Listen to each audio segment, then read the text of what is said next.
CO2 laser skin treatment. I am sure आपने ज़रूर इस ट्रीटमेंट के बारे में सुना होगा, बट इसके अराउंड बहुत सारे आपके क्वेश्चंस होंगे। एक्चुअली ये होता क्यों है, ये किन लोगों को कराना चाहिए, इसके कोई साइड इफ़ेक्ट्स तो नहीं है, और is it painful? So in today's video I am going to talk all about CO2 laser skin treatment. So make sure that you subscribe to our channel and press the bell icon for notifications and see this video till the end to solve all your questions.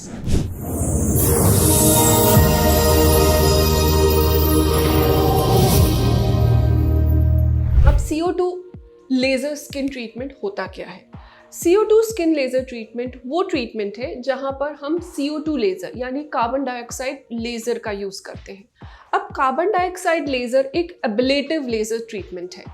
अब ablative laser treatment का क्या मतलब होता है? Lasers दो तरह के होते हैं, ablative and non ablative. Skin जो हमारी है वो उसके 3 लेयर्स होते हैं, एपिडर्मिस यानी सुपरफिशियल लेयर, डर्मिस उसकी सेकेंड लेयर, और उसके नीचे सबक्यूटेनियस लेयर यानी सबक्यूट।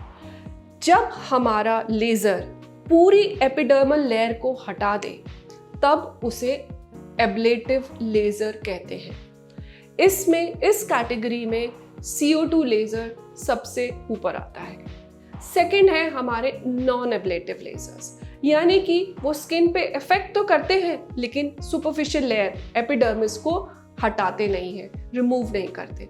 ऐसे में हमारे आते हैं क्यू स्विच लेजर्स, IPL और other different type of lasers. So CO2 laser is a ablative laser. अब अब्लेटिव यानी एपिडर्मिस को रिमूव करना। तो सोचो ये ट्रीटमेंट कहाँ यूज होता होगा?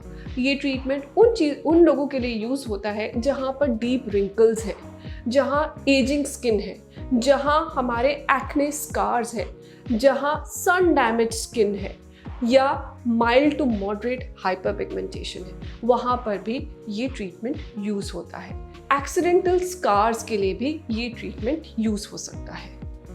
अब ट्रीटमेंट CO2 लेज़र ट्रीटमेंट कहाँ नहीं हो सकता है, where not to go for a CO2 laser treatment. First, if you have unrealistic expectations and you think कि आपका laser treatment is the only solution and one stop solution, इससे आप 100% ठीक हो जाओगे, that is an unrealistic expectation। अगर ऐसी expectation है, please don't go ahead for CO2 laser skin treatment।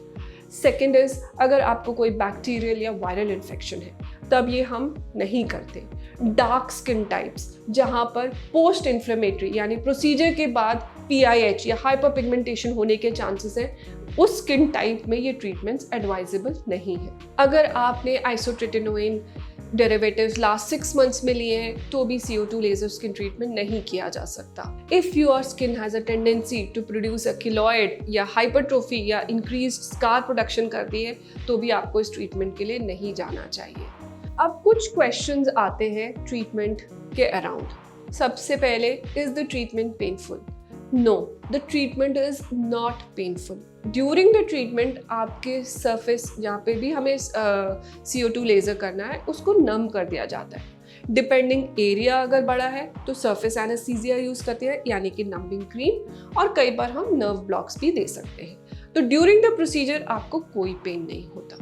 अब पोस्ट प्रोसीजर रिकवरी कैसे होती है? क्योंकि पूरा एपिडर्मिस यहाँ रिमूव हो जाता है तो स्किन एक हीलिंग फेज से गुजरती है जब आप CO2 लेज़र ट्रीटमेंट कराते हैं। ये फेज 7 to 14 डेज तक एक्सटेंड हो सकता है। इनिशियली आपकी स्किन रेड होती है, फिर क्रस्ट करती है, और क्रस्टिंग के बाद उसके नीचे से न्यू स्किन अपीयर होती है। ड्यूरिंग दिस टाइम पेन इतना नहीं होता, बट आपको प्रिकॉशंस लेनी पड़ती है for moisturisation, taking antibiotics and using a sunblock. This will prevent post-procedure complications. अब क्योंकि इस ट्रीटमेंट का डाउन टाइम होता है तो people are very scared to go ahead with this treatment, and वो सोचते हैं कि हमें क्या यही ट्रीटमेंट कराना चाहिए, क्या मेरी प्रॉब्लम के लिए और कोई सोल्यूशन नहीं है? वेल, आपकी प्रॉब्लम के डिफरेंट सोल्यूशंस भी हो सकते हैं।